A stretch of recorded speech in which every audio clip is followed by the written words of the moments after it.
শুভেচ্ছা অভিনন্দন লাল সালাম জানাচ্ছি। মাইকের আওয়াজ যতদূর পর্যন্ত যাচ্ছে সেখানেও আমাদের কথা যারা শুনছেন তাদেরকেও আমার পক্ষ থেকে, আমাদের ডিওয়াইফাইয়ের পক্ষ থেকে নতুন বছরের শুভেচ্ছা অভিনন্দন এবং লাল সালাম। এই টালিগঞ্জের মাটি লড়াই আন্দোলনের একটা দুর্ভেদ্য ঘাঁটি। বহু আন্দোলন সংগ্রাম, উদ্বাস্তু আন্দোলন থেকে শুরু করে অসংখ্য লড়াই এই টালিগঞ্জের মাটিটা হয়েছে। গণতন্ত্র, বামপন্থী আন্দোলন তাকে বিকশিত করবার জন্য টালিগঞ্জের মাটিতে পাড়ায় পাড়ায় এক একটা করে শহীদ বেদি হয়েছে। কত কমরেড খুন হয়েছে, শহীদ হয়েছেন, রক্ত দিয়েছেন, তার ইয়ত্তা নেই টালিগঞ্জের মাটিতে। বামপন্থার বিকাশের প্রশ্নে, বামপন্থীদের শক্তিশালী করার প্রশ্নে স্বাভাবিকভাবে টালিগঞ্জের মাটিতে আমাদের এই মিটিং করবার এই সুযোগ পাওয়া আমার কাছে অবশ্যই একটা গর্বের ব্যাপার। আমি সংগঠকদের কাছে তার জন্য কৃতজ্ঞতা জানাই। গত 50 দিন ধরে গোটা পশ্চিমবাংলা জুড়ে একটা ঝড় বয়ে গেছে। মিডিয়া দেখায়নি, মিডিয়া ব্ল্যাকআউট করেছে, বুর্জোয়া বাজারি পত্রপত্রিকাও কার্যত ব্ল্যাকআউট করেছে। এবং সোশ্যাল মিডিয়া খুব পাওয়ারফুল।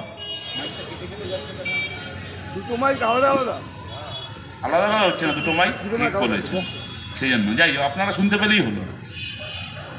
বুর্জোয়া মিডিয়া ব্ল্যাকআউট করেছে, বাজারি পত্রপত্রিকা ব্ল্যাকআউট করেছে, কিন্তু আজকে সোশ্যাল মিডিয়া এত পাওয়ারফুল। জনগণের চোখ আছে, জনগণের মন আছে, জনগণের দূরদৃষ্টি আছে। তাই ব্ল্যাকআউট করার পর মানুষ খবর রেখেছে যে 50 দিন ধরে গোটা বাংলার বুকে যে ঝড়টা প্রথমে ঠিক ছিল 2200 কিলোমিটার যাবে, তারপর চন্দনরা সেই ঝড়কে টেনে নিয়ে গেছে 2900 কিলোমিটার। 22টা জেলা অতিক্রম করেছে। 50 দিনের ঘোরা পশ্চিমবাংলা শেষ করে সেই ঝড় আপাতত আছড়ে পড়বে, শান্ত হবে আগামী 7 তারিখ ব্রিগেডের ময়দানে। ঝড়ের শেষ নয়, সমাপ্তি নয়, বরঞ্চ ওখান থেকেই নতুন ঝড়ের সূচনা হবে আগামী 7 তারিখ ব্রিগেডের ময়দানে। এই যে 50 দিন ধরে 2900 কিলোমিটার ঘুরে 22টা জেলায় যে ঝড়ের কথা বললাম, সবাই বুঝে গেছেন সেই ঝড়ের নাম হলো ইনসাফ যাত্রা। পশ্চিমবাংলার রাজনীতিতে নতুন মোড়, নতুন বাঁক, নতুন রাজনৈতিক চেতনা, তার নাম হলো ইনসাফ যাত্রা। এই যে চন্দনরা হেঁটেছে, আমি বাঁকুড়ায় একদিন ছিলাম, উত্তর 24 পরগনায় 2 দিন ছিলাম, কিন্তু ওই যে 50 দিন ধরে যারা হাঁটলো মামুলি ব্যাপার ছিল না। কুচবিহার থেকে দক্ষিণ 24 পরগনা পর্যন্ত এই 22টা জেলা হেঁটে আসা মামুলি ব্যাপার ছিল না। এক একটা জায়গায় এক এক রকম টেম্পারেচার। কুচবিহারের ঠান্ডা, টালিগঞ্জের ঠান্ডার মধ্যে আকাশ পাতাল পার্থক্য। দিনের তাপমাত্রা, রাতের তাপমাত্রার মধ্যে আকাশ পাতাল পার্থক্য। ওর মধ্যেও এই 50 দিন ধরে হাঁটা, শুধু হাঁটা, মামুলি ব্যাপার নয়। আমি তো 2-3 দিন হেঁটে খালাস।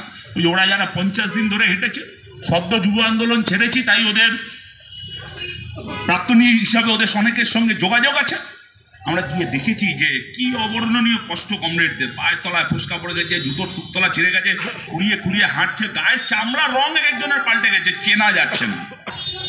দুই চন্দনরা, পদযাত্রীরা, ইনসাফ যাত্রীরা, ধ্রুবজ্যোতি, মীনাক্ষীরা, ডিওয়াইএফআই সামগ্রিকভাবে মাটিতে দাঁড়িয়ে প্রমাণ করেছে লড়াইটা মাটি থেকেই হবে, মাটিতে দাঁড়িয়েই লড়াই হবে।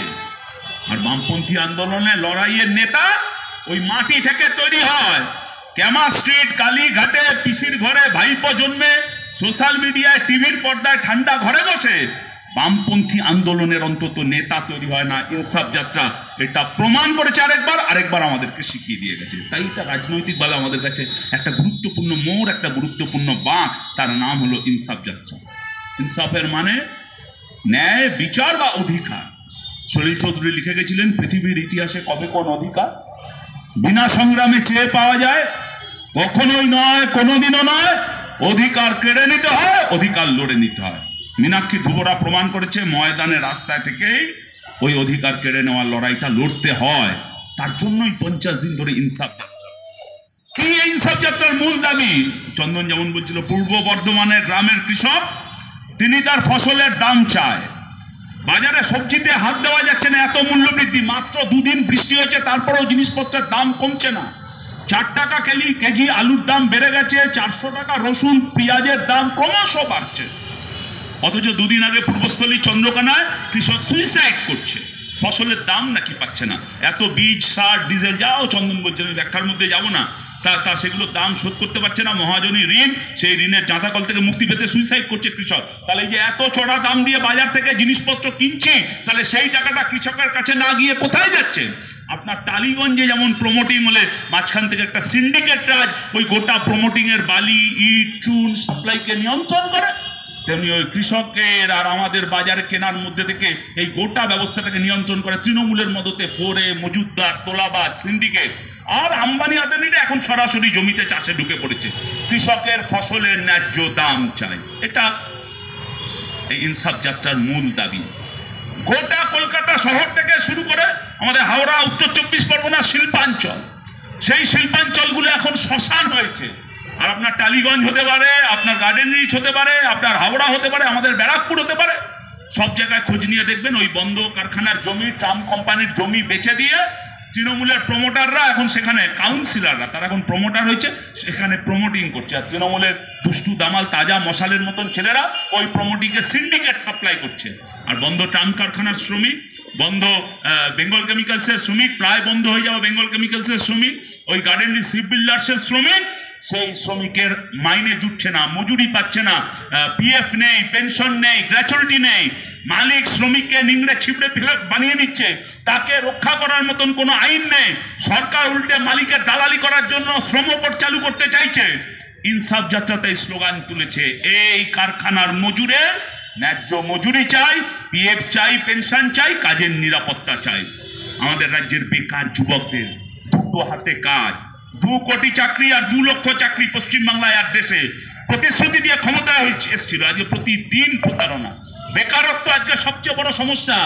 গোটা পৃথিবীর মধ্যে তরুণ প্রজন্মের বেকারত্বে ভারতবর্ষ 1 নম্বরে, জগৎ সভায় শীর্ষ আসন গ্রহণ করেছে। আর আমাদের রাজ্যে সেই বেকার যুবকের এই বেকারির মহামারীর মধ্যেও তাদের চাকরি বিক্রি করে তৃণমূলের নেতারা ফুর্তি করছে। সাদা খাতা ঘুষ দিয়ে সরকারি চাকরি পেতে হচ্ছে, কিন্তু যোগ্য মেধাবী ছাত্রছাত্রীরা তারা কলকাতার রাস্তায় ধর্মতলায় বসে রয়েছেন। এই বেকার যুবকের ন্যায্যতার সঙ্গে, মেধার সঙ্গে, যোগ্যতার সঙ্গে আমাদের রাজ্যের মাটিতেই কাজ চাই, এটা ইনসাফ যাত্রার দাবি।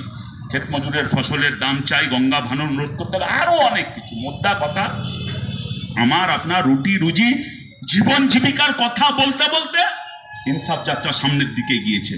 আমার জীবন জীবিকার সংগ্রামের সঙ্গে ইনসাফ যাত্রা যুক্ত হয়ে গেছে। আমাদের বেঁচে থাকার খাওয়া পড়ার সঙ্গে ইনসাফ যাত্রা নিজেকে সম্পৃক্ত করে নিয়েছে। আরে রাজনীতি মানে তো এটাই, যেটা মানুষের রুটি রুজি জীবন জীবিকার কথা বলবে। রাজনীতি মানে তো এটাই যেটা মানুষের বেঁচে থাকার জীবন জীবিকার সংগ্রামের কথা বলবে। বামপন্থীরা অন্তত রাজনীতি মানে এটা বুঝতো, কিন্তু তৃণমূল কংগ্রেস পশ্চিমবাংলায় 2011 থেকে 2023 আমাদেরকে রাজনীতি মানে কি শিখিয়েছে, কি বোঝাচ্ছে।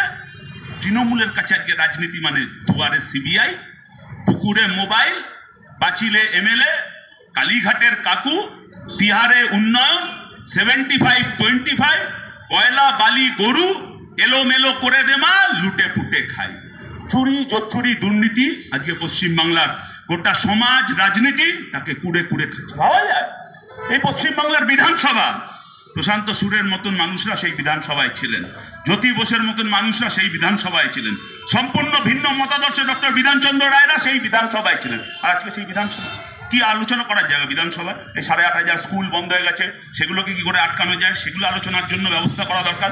পশ্চিমবাংলায় আরও শিল্প কর্মসংস্থানের কি করে সুযোগ সম্ভাবনা বৃদ্ধি করা যায় তার জন্য বিধানসভায় আলোচনা করা দরকার। কি করে কৃষক ফসলের দাম ন্যায্য দাম পায়, ন্যূনতম সাপোর্ট প্রাইস কি করে কৃষককে দেওয়া যায় তার জন্য আইন আনা দরকার। এগুলো তো বিধানসভায় আলোচনা করা দরকার। আর এখন বিধানসভায় শাসক আর বিরোধী দুপক্ষকে বলছে তুই চোর মুই চোর, দুজনে চোর চোর করে স্লোগান দিচ্ছে। এমনকি সারদা নারদায় 2 in 1 চুরি করেছে শুভেন্দু অধিকারী, সেও চোর চোর করে আজকে স্লোগান দিচ্ছে। বামপন্থীরা বিধানসভা লোকসভায় না থাকলে কি হয় আপনাদের জীবনের অভিজ্ঞতায় পাচ্ছেন। এই বিধানসভাকে দেখার পর বামপন্থীরা বিধানসভায় যত সংখ্যা কমে, বামপন্থীরা যত লোকসভায় সংখ্যা কমে, তত বিধানসভা লোকসভা চোর ভরে যায়। তুরস্ক দেশে, তুর্কিতে একটা প্রবাদ আছে, প্রাচীন প্রবাদ। একজন জোকার, সার্কাসের জোকার, সে যদি রাজপ্রাসাদে ঢুকে যায় তাহলে জীবনে ওই জোকারটা রাজা হয় না, কিন্তু রাজপ্রাসাদটাই সার্কাসে পরিণত হয়। আজকে পশ্চিমবাংলার বিধানসভাটা সার্কাসে পরিণত করে শাসক বিরোধী এ চোর ও চোর, আর আমরা বলছি দুটোই চোর, চোরে চোরে মাস্তুতো ভাই। আগে তৈরি হতো কোর কমিটি, এখন তৈরি হয় চোর কমিটি।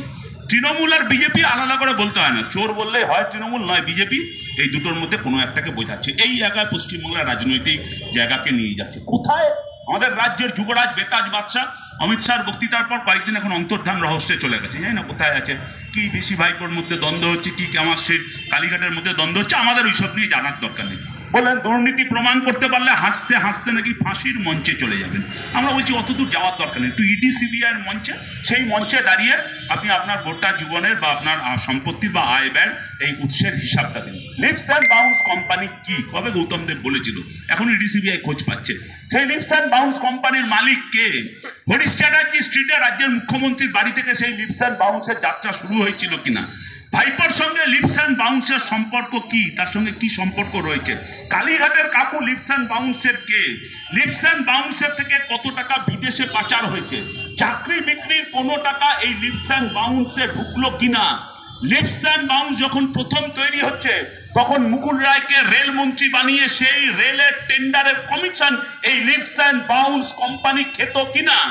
এয়ারপোর্টে আপনার বৌমা এবং সোনা দুটো একসাথে কাস্টমসের হাতে ধরা পড়েছিল কিনা? তারপর সোনা বৌমাকে ছাড়াবার জন্য বিজেপির মন্ত্রী অরুণ জেটলি কাস্টমসের ক্ষেত্রে সরাসরি হস্তক্ষেপ করেছিল কিনা? এই তথ্যগুলো ইডি সিবিআইয়ের মঞ্চে গিয়ে দিন, ফাঁসির মঞ্চে যাওয়ার দরকার নেই, তাহলেই তো দুধ কা দুধ পানি কা পানি, সেগুলো স্পষ্ট হয়ে যায় না, সেখানে অতদূর যা হচ্ছে না। আর ইডি সিবিআই কালীঘাটের কাকুর কণ্ঠস্বর এতদিন বাদে, গলার স্বরই হয়তো চেঞ্জ করে দিয়েছে SSKM হাসপাতাল, যেখানে কুকুরের ডায়ালাইসিস হতে পারে সেখানে দাঁড়িয়ে এই কালীঘাটের কাকুর আগে কি বলে বীরেন্দ্র কৃষ্ণ ভদ্রর গলার স্বর শোনার জন্য আমরা মুখিয়ে থাকতাম, আর এখন কালীঘাটের কাকু সুজয় কৃষ্ণ ভদ্রর গলার স্বর শোনার জন্য আমাদের মুখিয়ে থাকতে হচ্ছে। তাই এই হলো ইডি সিবিআই। সেই ইডি সিবিআই তদন্তকে এই দুর্নীতিকে আড়াল করার জন্য জলের মতন টাকা খরচা করছে সব বাঘা বাঘা উকিলদের পিছনে। আগে বলতো বামপন্থীদের সিপিএমকে ইঞ্চিতে ইঞ্চিতে নাকি বুঝে নেওয়া হবে, 2011 থেকে 2023 বোঝা গেল না, বামপন্থীরা ছিল, আছে, থাকবে, কিন্তু বামপন্থীদের ইঞ্চিতে ইঞ্চিতে বোঝার বদলে এখন বেঞ্চিতে বেঞ্চিতে দৌড়তে হচ্ছে। এই দুর্নীতিকে আড়াল করতে একবার সুপ্রিম কোর্টের ডিভিশন বেঞ্চ, একবার হাইকোর্টের সিঙ্গেল বেঞ্চ, এই বাঘা বাঘা উকিল ব্যবহার করে দুর্নীতি। কেন দুর্নীতিকে আড়াল করবার জন্য এত মরিয়া? আমার উত্তর 24 জেলার বেতাজ বাদশাহ, তৃণমূলের মন্ত্রী, খাদ্যমন্ত্রী, আপাতত কিছুদিনের জন্য জেলে গেছেন। উনি বামপন্থীদের, মূলত সিপিআইএমকে একদম সহ্য করতে পারতেন না, দেখতে পারতেন না। কেউটে সাপের সঙ্গে তুলনা করেছিলেন, তার সঙ্গে একসাথে জল খাওয়া যায় না, বিয়ে বাড়ি যাওয়া যায় না বলে নিদান দিয়েছেন। জীবনের সবচেয়ে ভালো সময়টা উনি হয়তো জেলে কাটাচ্ছেন, কারণ ওখানে সিপিএমের নামগন্ধ নেই, এরকম একটা জায়গায় উনি পৌঁছেছেন। নিজের স্ত্রী, নিজের মেয়ে, তাদেরকে যুক্ত করে কয়েকশো কোটি টাকার দুর্নীতি করেছেন। মানে আমার কথা হলো যে সে যাই হোক, এই জ্যোতিপ্রিয় মল্লিক, পার্থ চ্যাটার্জি, বেতাজ বাদশাহ ভাইপো, যারা এই দুর্নীতির সঙ্গে যুক্ত, তাদের মধ্যে কেউ কেউ জেল খাটছে, কারোর ক্ষেত্রে দুর্নীতি প্রকাশ্যে প্রমাণিত হচ্ছে। ইডি সিবিআই 7 কোটি টাকা বাজেয়াপ্ত করেছে, কিন্তু ভাইপোকে বাজেয়াপ্ত করা যায়নি। কোথায় সেটিং হচ্ছে, কি জানা সেটিং হচ্ছে, কিন্তু যারাই অ্যারেস্ট হচ্ছে, যারা জেল খাটছে, যারা প্রকাশ্যে তোয়ালে মুড়ে ঘুষ নিচ্ছে, জেল খাটার পর ভাবা যায় তারাই বলছে যে আমরা সব বাংলার বাঘ। স্যার আশুতোষ মুখোপাধ্যায়কে লোকে বাংলার বাঘ বলে জানতো, জেল খাটা আসামিরাও তারাও নাকি এখন বাংলার বাঘ। ছোটবেলায় পড়েছিলাম বলো তেলের ঘানি টানে, আর এখন দেখছি বাঘ জেলের ঘানি টানে। এই তো পশ্চিমবাংলার চেহারা। দুর্নীতি রাজনীতিতে আসতো ছুটকো ছাটকা কয়েকজন, বঙ্গারু লক্ষণ থেকে শুরু করে আরও এরকম অনেকের নাম আমরা শুনতে পেতাম দুর্নীতির সঙ্গে যুক্ত হয়েছে। কংগ্রেসের সময় কিছু নেতার নাম আমরা শুনতাম দুর্নীতির সঙ্গে যুক্ত, কিন্তু গোটা একটা দুর্নীতিকে সামাজিক এবং প্রাতিষ্ঠানিক চেহারা দিয়ে এই রাজনৈতিক নেতারা দুর্নীতির সঙ্গে যুক্ত হয়ে যাচ্ছে। তৃণমূল না দেখলে আমরা জানতে পারতাম না। আমার দুঃখ লাগে, যেমন পার্থ চ্যাটার্জি, তার মেয়ে এবং জামাই, তারাও নাকি ভুয়ো অ্যাকাউন্ট খুলে দুর্নীতিতে প্রচুর কোটি কোটি টাকা সাবার করেছে। ওই জ্যোতিপ্রিয় মল্লিক, তার স্ত্রী এবং মেয়ে, তাদের নামে ইডি সিবিআই চার্জশিটে যা দিচ্ছে, আমার কথা না, ইডি সিবিআই চার্জশিটে বলছে তারাও স্ত্রী এবং মেয়ের নামে ভুয়ো অ্যাকাউন্ট খুলে মেয়ে প্রাইমারি টিউশন পড়িয়ে 3 কোটি টাকা রোজগার করেছে, বিদেশে সেই টাকা পাচার করা হয়েছে। অনুব্রত মণ্ডল, তার মেয়ে এবং তিনি নিজে দুর্নীতির সঙ্গে যুক্ত করে এই কনকনের দিল্লির ঠান্ডার মধ্যে দিয়ার জেল খাটতে বাধ্য হচ্ছে।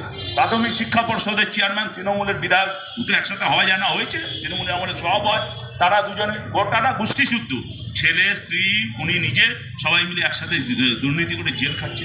এই যে প্রাতিষ্ঠানিক চেহারা এবং সেই দুর্নীতির সঙ্গে পরিবারের লোকগুলোকে যুক্ত করে নেওয়া, একটা সামাজিক চেহারা দেওয়া দুর্নীতিকে, এই তৃণমূল যেমন একটা ভয়ঙ্কর চেহারা ধারণ করে, খারাপ লাগে। অনুব্রত মণ্ডল দুর্নীতি করলো, আর তাই নিয়ে মেয়েকে এখন তিহার জেল খাটতে হচ্ছে। বাপকেও ছাড়ে না, এটা নাকি প্রবাদ। আর এখন বাপের পাপ মেয়েকেও ছাড়ে না, নতুন করে আমাদেরকে শুনতে হচ্ছে। কি উপহার দিয়েছে আমাদের বাংলা গোটা রাজ্যকে। উত্তরপ্রদেশ, বিহার, গুজরাট, মধ্যপ্রদেশের সঙ্গে পশ্চিমবাংলার মেলানো যাবে না।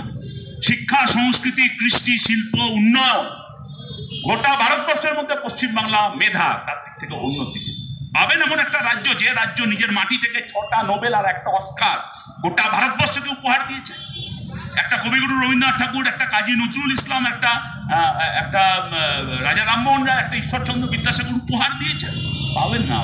আর সেই পশ্চিমবাংলায় আজকে শিক্ষা, সংস্কৃতি, কৃষ্টি গোটা দেশের সামনে আমাদের মাথা হেঁট হয়ে যায় যখন আমাদের বলতে হয় যে আমাদের রাজ্যের শিক্ষা দপ্তরটাই শিক্ষামন্ত্রী থেকে প্রাথমিক শিক্ষা পর্ষদের চেয়ারম্যান, মধ্য শিক্ষা পর্ষদের সভাপতি থেকে উত্তরবঙ্গ বিশ্ববিদ্যালয়ের উপাচার্য, এরা চুরি করে দুর্নীতি করে জেল খাটছে। আমাদের মাথা হেঁট হয়ে যায়। বাংলাকে, পশ্চিমবাংলা, বাংলার মানুষকে, দেশকে নোবেল আর অস্কার উপহার দিল, আর তৃণমূল আমাদের পার্থ চ্যাটার্জি উপহার দিল। এই পার্থক্য ছিল, পার্থক্য আছে এবং পার্থক্য থাকবে। মানি লন্ডারিং কথাটা, এটা একটা অভিধানে নতুন করে পশ্চিমবাংলার রাজনীতিতে যুক্ত হয়ে গেল। এই যে কয়লা, বালি, গরু পাচারের টাকা, সেগুলো লটারির মাধ্যমে কালো থেকে সাদা করা যায়, লটারির টিকিট কেটে, কল্পনা করা যেত নাকি? 50 জন ভুয়ো অ্যাকাউন্ট চাষির নামে খুলে সেখানে 450 কোটি টাকা বিক্রি করে দেওয়া যেত, এটা ভাবা যেত নাকি? ভুয়ো রেশন কার্ড জালিয়াতি করে সেই রেশন কার্ডের চাল গম বাজারে বিক্রি করে 1000 কোটি টাকার সম্পত্তি বানানো যেত। তৃণমূলকে নমস্কার করা উচিত যে তৃণমূলকে দেখলে এইসব রাস্তাগুলো আমাদের সামনে খুলে দিল। 100 দিনের কাজের টাকা থেকে আবাস যোজনার টাকা, সব বামপন্থীদের অবদান। ইউপিএ কেন্দ্র সরকারের গভর্নমেন্টে গরিব মানুষের জন্য শহরে গ্রামে আরবান রিনিউয়াল মিশন থেকে শুরু করে এমজিএনআরইজিএ সব বামপন্থীরা আমাদের দেশের মানুষের জন্য এই রাস্তাগুলো খুলে দিয়েছিল। আর সেখানে এখন এই 100 দিনের কাজের টাকায় দেদার বেপরোয়া দুর্নীতি, 12 লক্ষ ভুয়ো জব কার্ড। একটা উত্তর দিনাজপুরের গ্রাম নাকি এত পুকুর কেটেছে, গোটা গ্রামটাই পুকুরের তলায় ঢুকে গেছে, সেই করে কোটি কোটি টাকা রোজগার হয়েছে। তৃণমূলের নেতাদের পরিবারের সব লোকজন আবাস যোজনার টাকা পেয়েছে, এক পরিবারে 3 জন 4 জন পেয়েছে, অথচ গরিব মানুষ তারা ভাঙা ঘরে দিন কাটাচ্ছে। কেন্দ্রের সরকার দুরাত্মার ছলের অভাব হয় না। এদিকে দুর্নীতি করছে যারা, তাদের বিরুদ্ধে শাস্তিমূলক ব্যবস্থা নেই, তাদের আঙুল ফুলে কলা গাছ, অথচ 3 বছর ধরে গরিব মানুষের 100 দিনের কাজের টাকা বন্ধ করে গরিব মানুষকে হাতে মারছে এবং হাতে মারছে। গরিব মানুষের আয়, রুটি রুজি, জীবন জীবিকা তছনছ হয়ে গেছে। এর বিরুদ্ধে সংগ্রাম। আসলে তৃণমূল পশ্চিমবাংলার রাজনীতিতে একটা ব্ল্যাক প্যারালাল, একটা ডার্ক ইকোনমি আমাদের রাজ্যের মানুষকে উপহার দিচ্ছে। 11 থেকে 23 গোটা রাজ্যের অর্থনীতির শৃঙ্খল আজকে তছনছ হয়ে গেছে, ভেঙে পড়েছে, মুখ থুবড়ে পড়েছে। পশ্চিমবাংলা আজকে একটা অর্থনীতিতে বিধ্বস্ত, বিকলাঙ্গ, পঙ্গু রাজ্য।